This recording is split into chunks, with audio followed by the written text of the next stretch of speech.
Hello बच्चों, कैसे हो आप सब।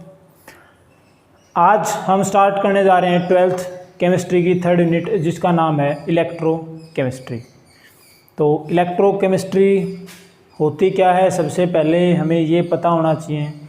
और फिर इस यूनिट के अंदर, इलेक्ट्रोकेमिस्ट्री के अंदर, हम किन किन चीज़ों के बारे में पढ़ेंगे वो बात करेंगे। और फिर उन चीज़ों के बारे में, उन टॉपिक्स के बारे में डिटेल्स में स्टडी करेंगे। तो सबसे पहले हमें पता होना चाहिए कि इलेक्ट्रोकेमिस्ट्री है क्या। What is electrochemistry. तो इलेक्ट्रोकेमिस्ट्री बच्चों एक केमिस्ट्री की वो ब्रांच है जो हमें ये बताती है कि किसी भी केमिकल रिएक्शन के बाद, जब भी कोई केमिकल रिएक्शन होती है तो उसके अंदर केमिकल एनर्जी है वो इलेक्ट्रिकल एनर्जी में कैसे कन्वर्ट होती है। यानी केमिस्ट्री की वो ब्रांच जो हमें बताती है, जिसके अंदर हम स्टडी करते हैं कि how a chemical energy is converted into electrical energy. तो केमिस्ट्री की वो branch, the branch of chemistry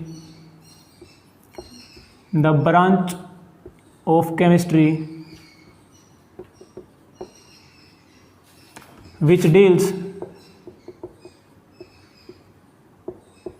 with the study of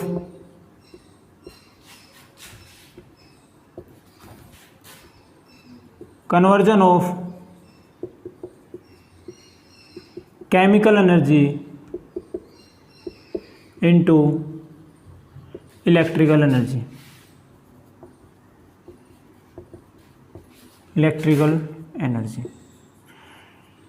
यानी केमिस्ट्री की जिस ब्रांच के अंदर हमें ये पता चलता हो कि केमिकल एनर्जी है वो इलेक्ट्रिकल एनर्जी में कैसे कन्वर्ट हो रही है, तो वो केमिस्ट्री की ब्रांच हमने उसको नाम दे दिया भाई। हमने क्या इसका नाम रख दिया, हमने इलेक्ट्रोकेमिस्ट्री।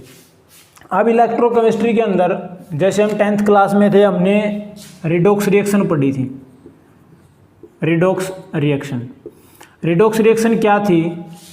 वो रिएक्शंस, एक ही रिएक्शन जिसके अंदर ऑक्सीडेशन भी हो रहा हो और रिडक्शन भी हो रहा हो। यानी जब 10th क्लास तक थे तो हमने यही पढ़ा था कि अगर किसी भी एटम के अंदर इंक्रीज ऑफ ऑक्सीजन हो रहा है तो वहाँ ऑक्सीडेशन होगा, और अगर ऑक्सीजन डिक्रीज हो रही है, ऑक्सीजन की मात्रा किसी में डिक्रीज हो रही है तो वो रिडक्शन था। लेकिन यहाँ उससे कुछ हटके थोड़ा सा एडवांस पढ़ेंगे कि ऑक्सीजन की अगर इंक्रीमेंट हो रही है तो ऑक्सीडेशन नहीं होगा, अगर डिक्रीमेंट होगा, अगर उसके अंदर कमी आ रही है तो वो रिडक्शन नहीं होगा। उसकी बजाय थोड़ा सा और इलेक्ट्रॉन की टर्म में पढ़ेंगे कि इलेक्ट्रॉन्स की टर्म में ऑक्सीडेशन और रिडक्शन किसे कहते हैं। तो यहाँ इलेक्ट्रोकेमिस्ट्री के अंदर हम जिन जिन चीज़ों के बारे में डिस्कस करेंगे, वो सबसे पहली चीज़ होगी आपकी इलेक्ट्रोलिसिस। दूसरी होगी electrical conductivity, electrical conductance.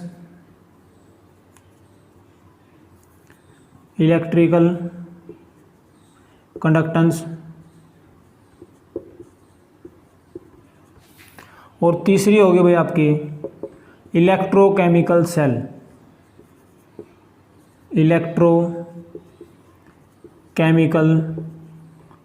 Cell. यानी इस यूनिट के अंदर ये तीन मेन बातें हैं, इनके बारे में डिटेल से स्टडी करेंगे कि इलेक्ट्रोलिसिस होता क्या है, कैसे ये होता है, क्या क्या इसके एडवांटेज है, कहाँ कहाँ ये यूज़ होता है, इलेक्ट्रिकल कंडक्टेंस क्या है, इलेक्ट्रोकेमिकल सेल क्या है, कैसे बनते हैं, क्या इनकी लिमिटेशंस हैं, क्या क्या इनका प्रोसीजर रहेगा। ठीक है, तो ये पढ़ेंगे हम इलेक्ट्रोकेमिस्ट्री के अंदर, यानी कि इस यूनिट के अंदर हम ये पढ़ेंगे। अब जब ये स्टार्ट करें, इलेक्ट्रोलिसिस क्या होता है, इलेक्ट्रिकल कंडक्टेंस क्या होता है, इलेक्ट्रोकेमिकल सेल क्या होता है, इनके बारे में धीरे धीरे पढ़ें डिटेल से। उससे पहले कुछ बेसिक सी टर्म्स यूज़ होंगी यहाँ पे जिनका हमें पता होना चाहिए। सबसे पहली जो टर्म यूज़ होगी यहाँ पे वो होगी भाई कंडक्टर। कंडक्टर क्या होते हैं? वो सब्सटेंस जिनमें से इलेक्ट्रिसिटी आसानी से पास हो जाए, या वो सब्सटेंस जो अपने अंदर से इलेक्ट्रिसिटी को पास होने दें। Those substance which allows electricity to pass through them is known as conductor. Those substance that allows electricity to pass through them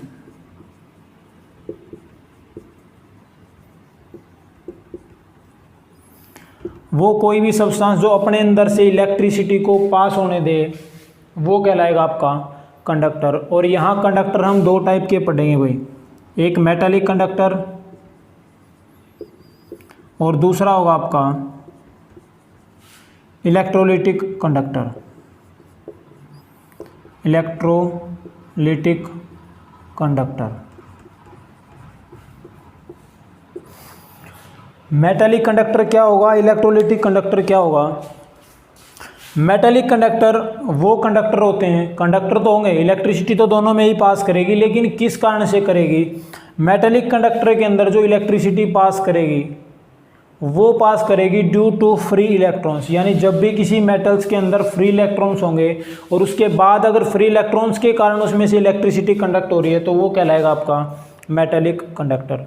अगर बात करें इलेक्ट्रोलिटिक कंडक्टर की, तो इलेक्ट्रोलिटिक कंडक्टर वो कंडक्टर होते हैं जिसके अंदर जो फ्लो ऑफ इलेक्ट्रिसिटी है वो होती है ड्यू टू फ्री आयंस। इसमें तो फ्री इलेक्ट्रॉन, और यहाँ इलेक्ट्रोलिटिक कंडक्टर के अंदर क्या होगा, फ्री आयंस होंगे। यहाँ इलेक्ट्रिसिटी कंडक्ट करेगा ड्यू टू फ्री इलेक्ट्रॉन, और यहाँ इलेक्ट्रिसिटी कंडक्ट होगी ड्यू टू फ्री आयंस। ठीक है, तो मेटालिक कंडक्टर हम स्टार्टिंग से पढ़ते आ रहे हैं, जब 9th क्लास में थे, 10th क्लास में थे। कंडक्टर क्या होते हैं, जिसमें से इलेक्ट्रिसिटी पास हो जाए वो कंडक्टर।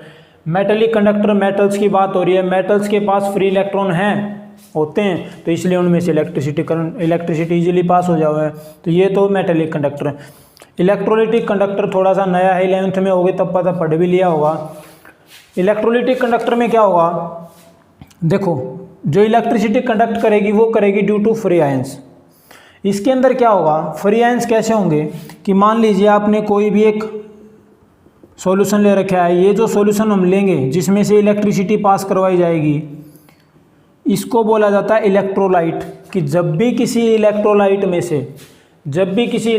में से इलेक्ट्रिसिटी पास करवाई जाती है वो इलेक्ट्रोलाइट आयंस के अंदर डिकम्पोज हो जाता है।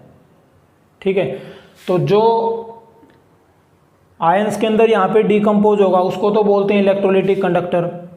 और जब कोई भी कंडक्टर जिसमें जब इलेक्ट्रोलाइट में से हमने इलेक्ट्रिसिटी पास करवाई और उसमें से इलेक्ट्रिसिटी पास नहीं हो रही तो वो कहलाएगा आपका नॉन इलेक्ट्रोलाइट। एक तो कहलाएगा इलेक्ट्रोलाइट और दूसरा होगा नॉन इलेक्ट्रोलाइट। इलेक्ट्रोलाइट तो वो जिसमें से इलेक्ट्रिसिटी पास करवाने के बाद वो आयंस के अंदर डिकम्पोज हो जाए, और जो आयंस के अंदर डिकम्पोज नहीं होगा वो कहलाएगा non electrolyte.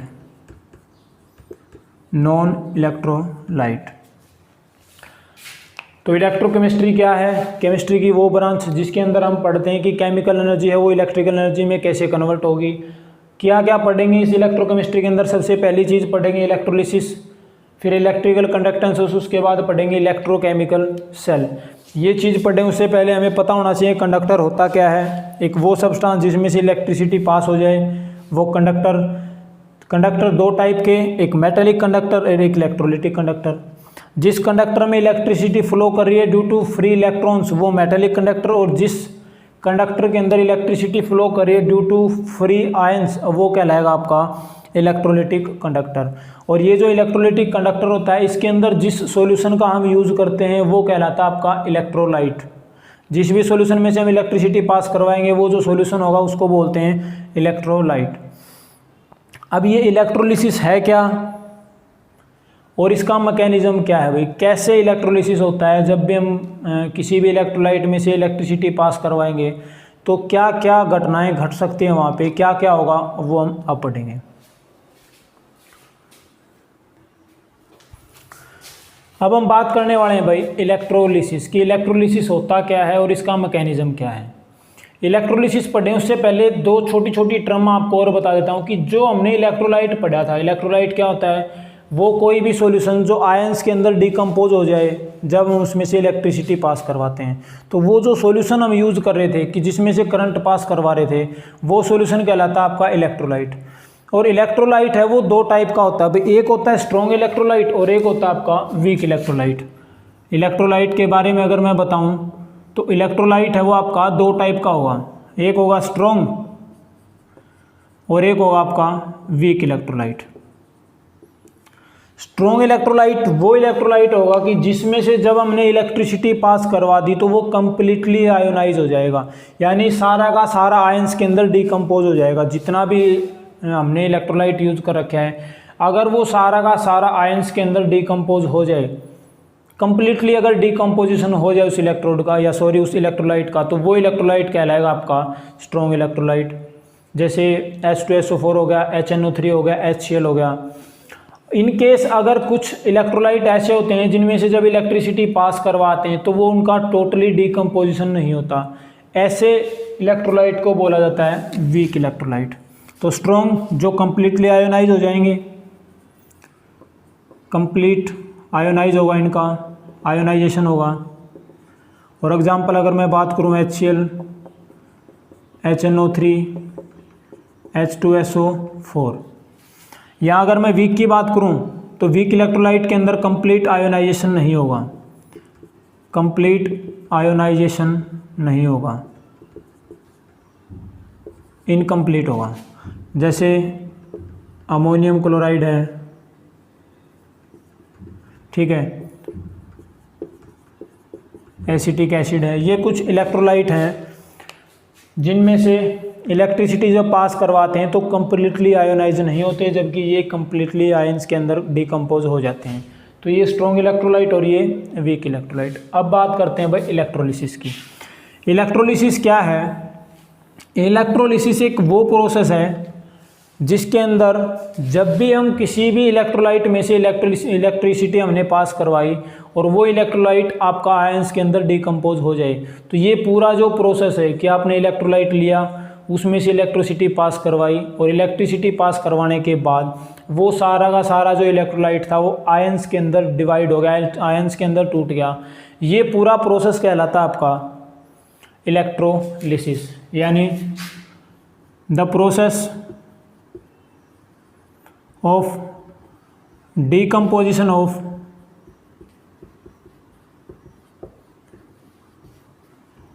electrolyte into ions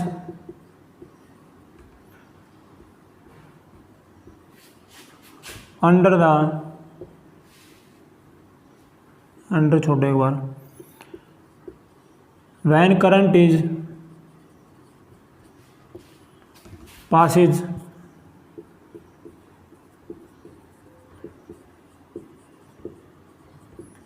through the electrolyte। यानी जब भी इलेक्ट्रोलाइट में से इलेक्ट्रिसिटी पास करवाई और इलेक्ट्रिसिटी पास करवाने के बाद जो इलेक्ट्रोलाइट हमने लिया था वो आयंस के अंदर डिकम्पोज हो गया, तो ये जो पूरा प्रोसेस है यही कहलाता है आपका इलेक्ट्रोलिसिस। अब इलेक्ट्रोलिसिस का मैकेनिज्म क्या है भाई, कैसे बनता है ये, कैसे होता है इसका प्रोसेस, वो देखते हैं। मान लीजिए यहाँ पे हमने, अच्छा जो सेल हम यूज़ करते हैं इलेक्ट्रोलिसिस के लिए, इलेक्ट्रोलिसिस के अंदर जिस डिवाइस का, जिस ऑपरेटर्स का हम यूज़ करते हैं उसको बोलते हैं electrolytic cell. Electrolytic cell, electrolytic cell क्या होता है भाई? इलेक्ट्रोलिटिक सेल एक वो डिवाइस है जिसके अंदर हम इलेक्ट्रोलाइट लेते हैं और वो इलेक्ट्रोलाइट जब उसमें से इलेक्ट्रिसिटी पास करवाते हैं तो आयंस के अंदर डिकम्पोज हो जाता है। तो ये होगा आपका इलेक्ट्रोलिटिक सेल। यहाँ पे मैंने क्या किया, मैंने 2 रोड डाल दी इसके अंदर भाई, 2 रोड डाल दी मैंने,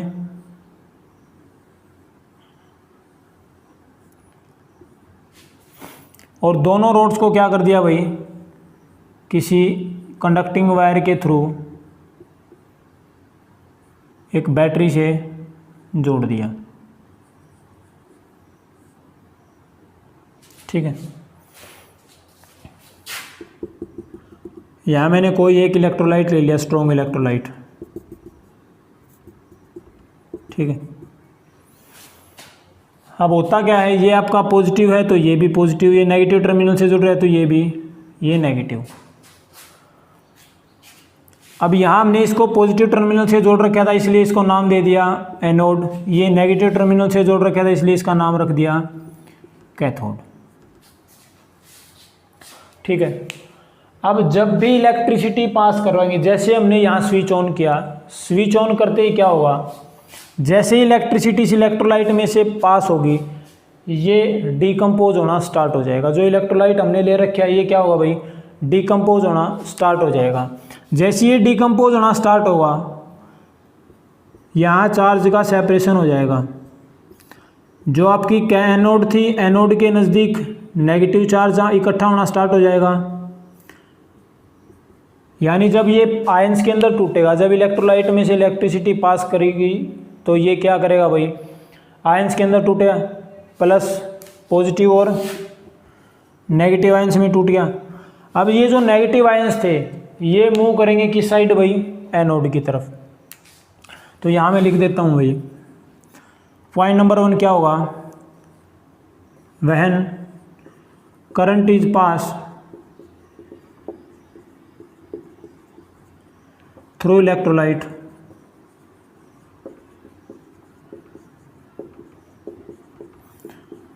then electrolyte decompose into ions। और कौन कौन से आयंस हो गए भाई, पॉजिटिव और नेगेटिव। अब जैसे आयंस में टूटा, जो पॉजिटिव आयंस थे वो कैथोड की तरफ मूवमेंट करना स्टार्ट कर गए, जो पॉजिटिव चार्ज आयंस थे, और नेगेटिव आयंस थे वो कहाँ, एनोड की तरफ मूवमेंट करना स्टार्ट कर गए। तो दूसरी बात क्या होगी भाई, negative ions moves towards anode and positive ions moves towards cathode. ये कहाँ जाना स्टार्ट करेंगे भाई, कैथोड की तरफ। अब जो एनोड की तरफ भाग रहा है, जो नेगेटिव आयंस एनोड की तरफ भाग रहा है, उनको नाम दे दिया भाई अनायन। यहाँ याद रखना, शॉर्ट में लिख रहा हूँ, उनको नाम रख दिया एनायन। और जो पॉजिटिव चार्ज कैथोड की तरफ जा रहा था, मूव कर रहा था, उसको नाम रख दिया भाई कटायन। यहाँ तक आया समझ भाई। इलेक्ट्रिसिटी पास करवाई, पॉजिटिव और नेगेटिव आयंस के अंदर टूट गया इलेक्ट्रोलाइट, डिकम्पोजिशन हो गया। नेगेटिव चार्ज होगा वो आयंस की तरफ, एनोड की तरफ मूवमेंट करेगा, तो इसलिए इनका नाम रख दिया गया अनायन। पॉजिटिव चार्ज है वो कैथोड की तरफ मूव करेगा, इसलिए नाम रख दिया कटायन। अब उसके बाद क्या होगा, ये जो आयंस, ये पॉजिटिव और नेगेटिव चार्ज आयंस जो आपका रिस्पेक्टिव इलेक्ट्रोड की तरफ भाग रहे हैं, कि पॉजिटिव है वो कैथोड की तरफ भाग रहा है, नेगेटिव हो एनोड की तरफ भाग रहा है, यहाँ क्या करेंगे कि ये दोनों के दोनों टाइप के जो आयंस हैं ये अपने अपने इलेक्ट्रोड पे जाके कोशिश करेंगे न्यूट्रल होने की। यानी यहाँ नेगेटिव चार्ज है, जैसे इस इलेक्ट्रोड पे पहुँचे अपने आप को न्यूट्रल होने की कोशिश करेंगे, न्यूट्रल बनाने की कोशिश करेंगे। ये पॉजिटिव चार्ज यहाँ पहुँचा तो ये इलेक्ट्रोड भी कोशिश करेगी कि मैं न्यूट्रल हो जाऊँ। तो दोनों ही केसेज में, चाहे नेगेटिव चार्ज एनोड की तरफ जाए, चाहे पॉजिटिव चार्ज कैथोड की तरफ जाए, दोनों ही इलेक्ट्रोड अपने आप को न्यूट्रल बनाने की कोशिश करेंगी। तो न्यूट्रल बनाने के लिए क्या करना पड़ेगा, या तो वो इलेक्ट्रॉन देंगी या वो इलेक्ट्रॉन लेंगी। तो ये जो गेन और लॉस ऑफ इलेक्ट्रॉन होगा, देखो अगर यहाँ इसकी इलेक्ट्रोड की बात करूँ, मैं ए ले लेता हूँ इसको, या मैं एनोड की बात करूँ, अगर मैं एनोड की बात करूं तो एनोड के ऊपर कौन सा चार्ज बढ़ रहा है, नेगेटिव चार्ज इसके ऊपर आ रहा है, तो एनोड के ऊपर कौन सा चार्ज बढ़ गया, नेगेटिव चार्ज। एनोड के ऊपर नेगेटिव चार्ज है, अब वो कोशिश करेगा कि मैं न्यूट्रल हो जाऊं। तो न्यूट्रल होने के लिए क्या करना पड़ेगा, मान लीजिए इसके ऊपर -5 इतना चार्ज ले बैठे हैं, -5, तो ये न्यूट्रल होने के लिए क्या करना पड़ेगा, इसको +5 लेना पड़ेगा भाई। +5 लेगा तभी तो ये 0 होगा, तभी ये न्यूट्रल होगा। तो यहाँ अगर नेगेटिव चार्ज बढ़ गया, और यहाँ अगर नेगेटिव चार्ज बढ़ गया, इसका मतलब पॉजिटिव चार्ज कब होगा, जब ये इलेक्ट्रोड, यानी कि जब ये इलेक्ट्रोड या एनोड इलेक्ट्रॉन लूज कर दे।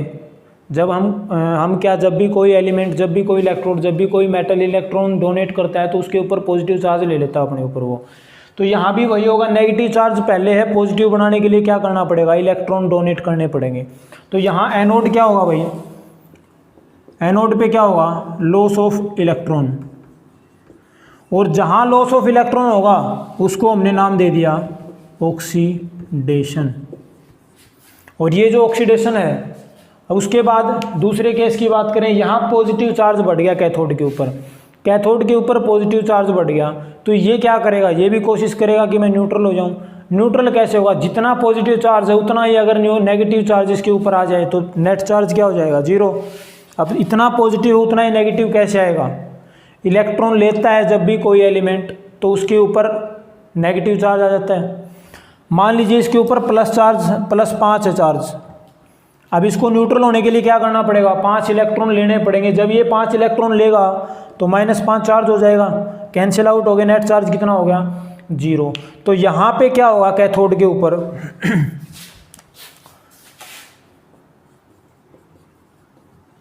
कैथोड पे क्या होगा, gain of electron, gain of electron, और गेन ऑफ इलेक्ट्रॉन जहां भी होगा वहां होगा आपका भाई रिडक्शन। तो ध्यान रखना, जब भी रिडक्शन की बात है, रिडक्शन कैथोड पे होगा। रिडक्शन का मतलब क्या है, गेन ऑफ इलेक्ट्रॉन, और लॉस ऑफ इलेक्ट्रॉन क्या था, ऑक्सीडेशन। 10th तक हमने यही पढ़ा था कि अगर ऑक्सीजन बढ़ रही है तो ऑक्सीडेशन, ऑक्सीजन घट रही है तो रिडक्शन, अगर हाइड्रोजन घट रही है तो रिडक्शन, ऑक्सीडेशन कम हो रही है, ज़्यादा हो रही है तो ऑक्सीडेशन। यहाँ वो चीज़ें नहीं चलने वाली, यहाँ हम नई डेफिनेशंस यूज़ करेंगे, वो हो गया इलेक्ट्रॉन गिट फॉर्म में, कि लॉस ऑफ इलेक्ट्रॉन होगा, loss of electron oxidation, gain of electron reduction. Reduction हमेशा कहाँ होगा आपका, कैथोड के ऊपर, और ऑक्सीडेशन कहाँ होगा, एनोड के ऊपर। और ये जो ऑक्सीडेशन और रिडक्शन हो रहे हैं भाई, कि जो इलेक्ट्रोड हैं, जो भी इलेक्ट्रोड हैं, चाहे वो ये वाली एनोड हो या चाहे ये कैथोड हो, ये जो इलेक्ट्रोड हैं जो न्यूट्रल होने की कोशिश करती हैं, चाहे इलेक्ट्रॉन लेके करो चाहे वो इलेक्ट्रॉन देके करो, ये कहलाते हैं प्राइमरी चेंज, ये कहलाते हैं प्राइमरी चेंज। ठीक है। ऑक्सीडेशन और रिडक्शन के बाद, ऑक्सीडेशन और रिडक्शन के बाद जो प्रोडक्ट बनेगा वो प्रोडक्ट आपका कहलाएगा, जो प्रोडक्ट बनेगा, फाइनल प्रोडक्ट बनेगा वो कहलाएगा आपका सेकेंडरी चेंज, सेकेंडरी चेंज। तो ये है आपका मैकेनिज्म इलेक्ट्रोलिसिस का। इलेक्ट्रोलिसिस होता कैसे है, देखो, जब भी इलेक्ट्रोलाइट में से हमने इलेक्ट्रिसिटी पास करवाई, ये पॉजिटिव और नेगेटिव आयंस के अंदर डिकम्पोज हो गया। जो नेगेटिव आयंस हैं वो कहाँ मूव करेंगे, एनोड की तरफ, इसलिए नाम रख दिया एनायन। पॉजिटिव चार्ज है वो कैथोड की तरफ मूवमेंट करेगा, इसलिए नाम रख दिया कटायन। अब दोनों की दोनों इलेक्ट्रोड अपने ऊपर, जब इनके ऊपर पॉजिटिव चार्ज बढ़ो चाहे नेगेटिव चार्ज बढ़ो, ये दोनों की दोनों न्यूट्रल होने की कोशिश करेंगे। न्यूट्रल कब आ जाएगा, जब एक के ऊपर अगर नेगेटिव चार्ज है तो वो क्या करेगी, पॉजिटिव चार्ज लेगी, और जिसके ऊपर पॉजिटिव चार्ज है वो अपने ऊपर नेगेटिव चार्ज लेगी, तभी तो न्यूट्रल होंगे। तो यहाँ जब नेगेटिव चार्ज बढ़ जाता है एनोड के ऊपर, तो ये क्या करेगा, इलेक्ट्रॉन लूज कर देगा, इलेक्ट्रॉन डोनेट कर देगा। जैसे इलेक्ट्रॉन लूज किए, इसके ऊपर आ गया पॉजिटिव चार्ज, तो ये भी आपकी न्यूट्रल होगी। तो ये लॉस ऑफ इलेक्ट्रॉन क्या कहलाएगा, एनोड पे होगा लॉस ऑफ इलेक्ट्रॉन, क्या कहलाएगा, ऑक्सीडेशन, और इसको हमने नाम दे दिया प्राइमरी चेंज। दूसरा, कैथोड की बात करूं, यहाँ पॉजिटिव चार्ज बढ़ गया। जब पॉजिटिव चार्ज बढ़ गया तो उस केस में क्या होगा, ये इलेक्ट्रॉन लेने की कोशिश करेगी, इलेक्ट्रॉन लेके अपने ऊपर नेगेटिव चार्ज ले लेंगे, तो यहाँ होगा gain of electron. Gain of electron क्या कहलाएगा, रिडक्शन, ये भी आपका प्राइमरी चेंज। लेकिन जब ऑक्सीडेशन और रिडक्शन होने के बाद जो फाइनल प्रोडक्ट बनेगा आपका, वो प्रोडक्ट कहलाएगा आपका सेकेंडरी चेंज। यहाँ तक अच्छे से समझ आ गया हो तो उसके बाद हम देखेंगे विभिन्न प्रकार के जो इलेक्ट्रोलाइट हैं उनका डिकम्पोजिशन या उनका इलेक्ट्रोलिसिस। ठीक है, पहले पढ़ेंगे मोल्टन स्टेट के अंदर, एक एग्जांपल मोल्टन स्टेट का लेंगे, उसके बाद एक्वा सॉल्यूशन का लेंगे। जब बात एक्वा सॉल्यूशन की हो तो एक्वा सॉल्यूशन के अंदर याद रखना, इलेक्ट्रोलाइट तो होगा ही होगा, साथ में पानी की मात्रा भी होगी, उसके अंदर वाटर भी होगा। तो डिकम्पोजिशन तो यहाँ भी होगा, ये H+ आयन के अंदर टूटेगा और OH नेगेटिव आयन के अंदर टूटेगा। तो यहाँ जब मोल्टन, ये तो मोल्टन की बात रही है, जब हम एक्वस की बात करेंगे तो डिटेल में समझाएंगे, अभी इस चक्कर में पढ़ो ही मत। ये मैकेनिज्म अच्छे से कर लेना भाई कि ऑक्सीडेशन कहाँ हो रहा है, रिडक्शन कैसे हो रहा है, ऑक्सीडेशन किसको बोलते हैं, रिडक्शन किसको बोलते हैं, कहाँ पे इलेक्ट्रॉन का ट्रांसफर हो रहा है। ठीक है, अब हम बात करेंगे भाई electrolysis of molten lead bromide. ठीक है, वो देखते हैं कैसे होगा। अब हम बात करने वाले हैं भाई इलेक्ट्रोलिसिस ऑफ PbR2 यानी लेड ब्रोमाइड जब वो मोल्टन स्टेट में है तो इसका इलेक्ट्रोलिसिस कैसे होगा। देखो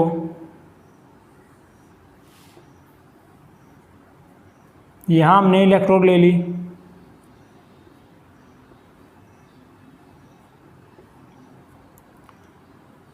और यहाँ जो सॉल्यूशन हमने इलेक्ट्रोलाइट यूज़ किया है वो किसका है भाई, PbR2 लेड ब्रोमाइड का क्या है, हमने इलेक्ट्रोलाइट ले लिया। जब इसको किसी बैटरी के साथ कनेक्ट किया, ये आपकी एनोड थी और ये आपकी कैथोड। जैसे इसमें से इलेक्ट्रिसिटी पास होगी, जैसे ही करंट पास करवाएंगे, ये आपका Pb2 पॉजिटिव और Br नेगेटिव में टूट जाएगा।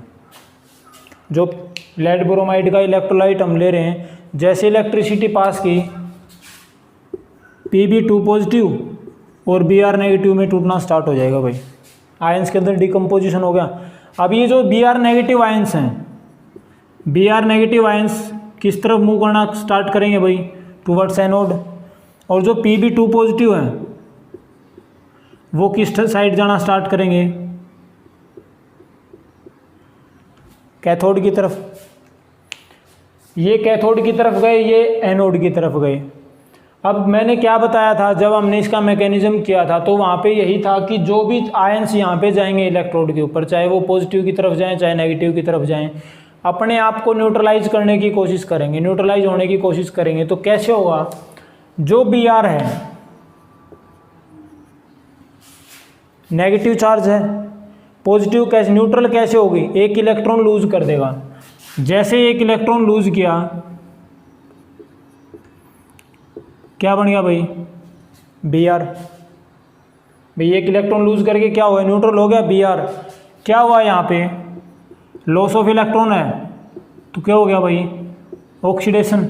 और यही क्या आपका प्राइमरी चेंज। किसकी बात हो रही है, एनोड की, एट एनोड। बात करेंगे एट कैथोड। कैथोड के ऊपर क्या होगा, ये Pb2 पॉजिटिव है, इलेक्ट्रॉन गेन करेगा, यहाँ पे पॉजिटिव चार्ज बढ़ेगा इस इलेक्ट्रोड पे, तो क्या करेगा, इलेक्ट्रॉन गेन करेगा या लूज करेगा, ताकि ये न्यूट्रल हो जाए। पॉजिटिव चार्ज पहले ही है तो इलेक्ट्रॉन को गेन करना पड़ेगा इसको, इलेक्ट्रॉन गेन करेगा तो इसके ऊपर नेगेटिव चार्ज आएगा, और वो नेगेटिव और पॉजिटिव बाद में कैंसिल होके न्यूट्रलाइज हो जाएगा। तो जो Pb2 पॉजिटिव आपका, वो क्या करेगा भाई, वो 2 इलेक्ट्रॉन एक्सेप्ट करेगा, और 2 इलेक्ट्रॉन एक्सेप्ट करके किस में कन्वर्ट हो जाएगा, Pb के अंदर। समझ आ गई, जो Pb होगा आपका वो 2 इलेक्ट्रॉन लेगा और किस में कन्वर्ट हो जाएगा, Pb के अंदर। ये क्या होगा आपका, चार्ज कम हो रहा है, इलेक्ट्रॉन का गेन हो रहा है, गेनिंग ऑफ इलेक्ट्रॉन हो रही है, तो ये होगा आपका रिडक्शन। क्या होगा, रिडक्शन। और रिडक्शन किस पे हो रहा है, कैथोड पे। अब यहाँ जो ब्रोमीन था, प्रोडक्ट कैसे बनेगा, क्योंकि ये तो आपका जो 2 पॉजिटिव है, जो लेड है, ये क्या करेगा, आपका कैथोड के ऊपर लिबरेट होना स्टार्ट हो जाएगा, कैथोड के ऊपर जमना स्टार्ट हो जाएगा। तो प्रोडक्ट क्या बनेगा बाद में, ब्रोमीन था वो अब अकेला तो एग्जिस्ट नहीं करेगा, क्या करेगा, एक ब्रोमीन के साथ और मिल जाएगा और क्या बना देगा, Br2, और ये रहेगा आपका प्रोडक्ट, और यही आपका रहेगा सेकेंडरी चेंज, नाम दे दिया हमने इसको। भाई ऑक्सीडेशन हुआ, ये अकेला Br क्या करेगा, Br अकेला एग्जिस्ट नहीं करेगा, क्या करेगा, एक Br को और ले लेगा साथ, और क्या बन गया, Br2 पॉजिटिव। लेड यहाँ से 2 इलेक्ट्रॉन गेन करके क्या बन गया, लेड। 2 पॉजिटिव था, 2 इलेक्ट्रॉन गेन करके क्या हो गया, लेड न्यूट्रलाइज हो गया, ये रिडक्शन हो गया। तो ओवरऑल रिएक्शन क्या होगी, ओवरऑल रिएक्शन क्या होगी, लेड ब्रोमाइड था आपके पास, उसका हमने इलेक्ट्रोलिसिस किया, और इलेक्ट्रोलिसिस होने के बाद क्या मिला आपको, लेड प्लस Br2। और ये लेड कहाँ था आपका, किसके ऊपर लिबरेट हो रहा है, कैथोड पे। यहाँ रख देंगे कैथोड और यहाँ रख देंगे एनोड, ठीक है। तो इसके ऊपर ऑक्सीडेशन हुआ था, इसके ऊपर रिडक्शन हुआ था। तो जब भी मोल्टन फॉर्म में अगर आपको इलेक्ट्रोलिसिस करना हो तो उसका तरीका यही है कि एक के ऊपर ऑक्सीडेशन होगा, एक के ऊपर रिडक्शन होगा। जिसके ऊपर ऑक्सीडेशन हो रहा है और रिडक्शन हो रहा है वो प्राइमरी चेंजेस के अंदर, और बाद में जो प्रोडक्ट बनेगा वो रहेगा आपका सेकेंडरी चेंज। अब एक एग्जांपल ले लेते हैं भाई, एक्वस, कोई भी एक्वस सॉल्यूशन है और उसका अगर हमने इलेक्ट्रोलिसिस करना है तो वहाँ पे क्या पॉसिबिलिटी है। बात करेंगे इलेक्ट्रोलिसिस ऑफ एक्वस NaCl।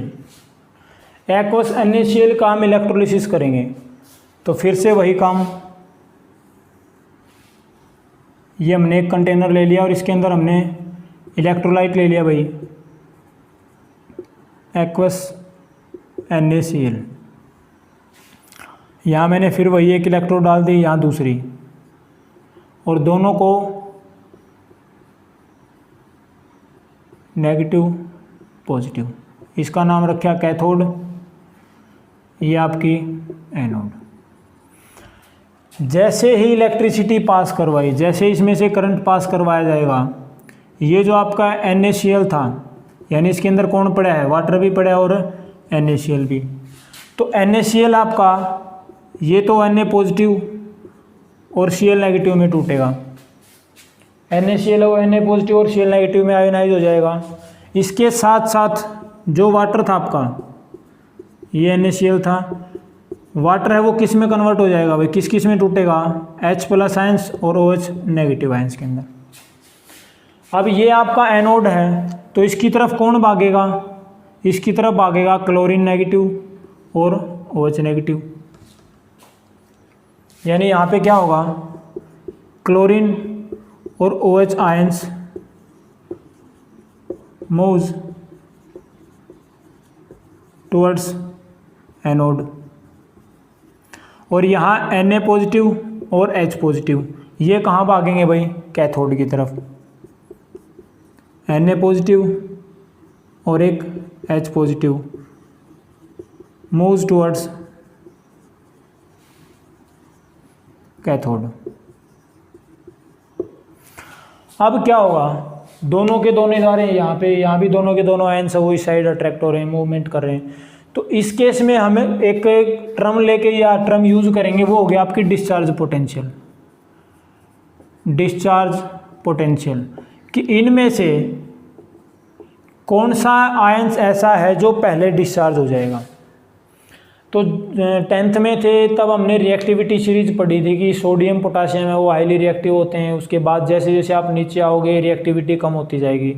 वही काम यहाँ करना है, वही सीरीज लागू करेंगे यहाँ भी कि यहाँ जो आपका Na पॉजिटिव है इसका जो डिस्चार्ज पोटेंशियल है वो हाइड्रोजन से ज़्यादा है, यानी कि सीधे शब्दों में कहूँ कि हाइड्रोजन का डिस्चार्ज पोटेंशियल सोडियम के डिस्चार्ज पोटेंशियल से कम है। Discharge potential of hydrogen, discharge potential of hydrogen वो लोअर देन है भाई डिस्चार्ज पोटेंशियल ऑफ सोडियम से। तो हाइड्रोजन कहाँ पे जाएगा, एनोड की तरफ। एट एनोड क्या होगा भाई, H+ आयन था, क्या करेगा, न्यूट्रल होने के लिए क्या करेगा, नेगेटिव चार्ज बढ़ेगा। यहाँ पे नेगेटिव चार्ज बढ़ेगा तो इलेक्ट्रॉन इसको लूज करना पड़ेगा। जब यहाँ पे नेगेटिव चार्ज बढ़ेगा तो क्या करना पड़ेगा, इलेक्ट्रॉन लूज करना पड़ेगा इसको। एक इलेक्ट्रॉन इसने लूज किया, किस में कन्वर्ट हो गया, हाइड्रोजन में, ठीक है। और यही जो हाइड्रोजन में होगा, H+ में नहीं होगा भाई। यहाँ पे सोडियम का डिस्चार्ज पोटेंशियल ज़्यादा है तो ये रहेगा आपका सॉल्यूशन के अंदर। इसकी तरफ कौन जाएगा, यहाँ पे कैथोड की बात है भाई, यहाँ पे कैथोड एट कैथोड के ऊपर जो हाइड्रोजन है, क्योंकि कैथोड के ऊपर पॉजिटिव चार्ज बढ़ेगा, तो पॉजिटिव चार्ज बढ़ेगा तो नेगेटिव चार्ज लेने के लिए क्या करेगा, ये इलेक्ट्रॉन लेगा ना। पहले पॉजिटिव चार्ज इसके ऊपर तो इलेक्ट्रॉन लेगा, तो इसने एक इलेक्ट्रॉन गेन किया और ये किस में कन्वर्ट हो गया, H के अंदर।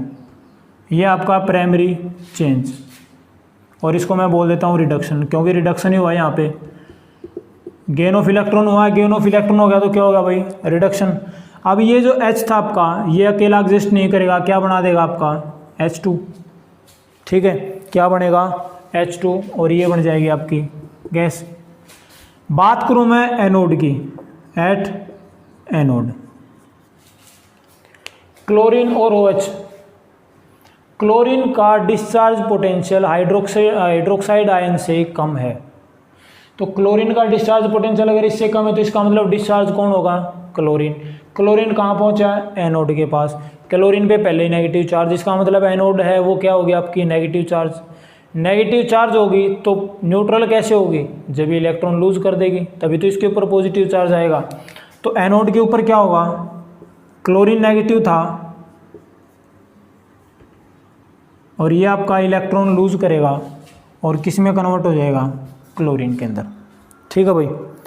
एक इलेक्ट्रॉन इसने लूज कर दिया, लूज नहीं सॉरी लॉस होता है भाई, एक इलेक्ट्रॉन का लॉस हो गया यहाँ पे और ये बन गया आपका क्लोरीन, प्राइमरी चेंज, और यहाँ हुआ आपका ऑक्सीडेशन, क्योंकि लॉस ऑफ इलेक्ट्रॉन हो रहा है तो ये क्या होगा आपका ऑक्सीडेशन।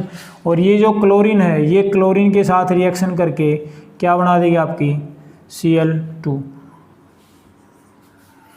अगर मैं ओवरऑल रिएक्शन की बात करूं, यहाँ अगर मैं एक चीज़ देखने को मिलेगी हमें कि ये जो H2 थी ये सारा का सारा प्रोसेस कहाँ हो रहा है, कैथोड पे। तो यानी जब भी मैं एक्वस NaCl का मैंने इलेक्ट्रोलिसिस किया तो उस केस में कैथोड से तो निकलेगी हाइड्रोजन गैस और एनोड से निकलेगी वही क्लोरीन गैस। तो अगर पूछा जाए कि जब भी एक्वस NaCl का हम इलेक्ट्रोलिसिस करेंगे तो हाइड्रोजन और क्लोरीन कहाँ से निकलेंगी, तो हाइड्रोजन होगी वो आपकी कैथोड से निकलेगी और क्लोरीन होगी आपकी वो एनोड से निकलेगी, क्योंकि यहाँ पे ऑक्सीडेशन हुआ है, यहाँ पे रिडक्शन हुआ है। तो ये है भाई आपका कुछ बेसिक सा था इस इलेक्ट्रोलिसिस का, इसका मैकेनिज्म था जो। इसके बाद इसका थोड़ा सा एडवांस लेवल करेंगे कि फैराडे का लॉ आएगा, इलेक्ट्रोलिसिस का फैराडे का लॉ क्या था, 2 लॉ थे उनके, और उसके बाद उसके ऊपर बेस्ड कुछ न्यूमेरिकल, और फिर हम बात करेंगे इनकी कंडक्टिविटी की, इलेक्ट्रोलिटिक कंडक्टेंस क्या होते हैं, मोलर कंडक्टिविटी क्या होगी, इक्विवेलेंट कंडक्टिविटी क्या होगी, वो हम बात करेंगे नेक्स्ट वीडियो के अंदर। ये कुछ बेसिक सी टर्म्स थी तो इनको एक बार देख लेना, पढ़ लेना, ताकि आगे का जो प्रोसेस है, आगे का जो चैप्टर है वो आपको अच्छे से समझ आ जाए। Thank you.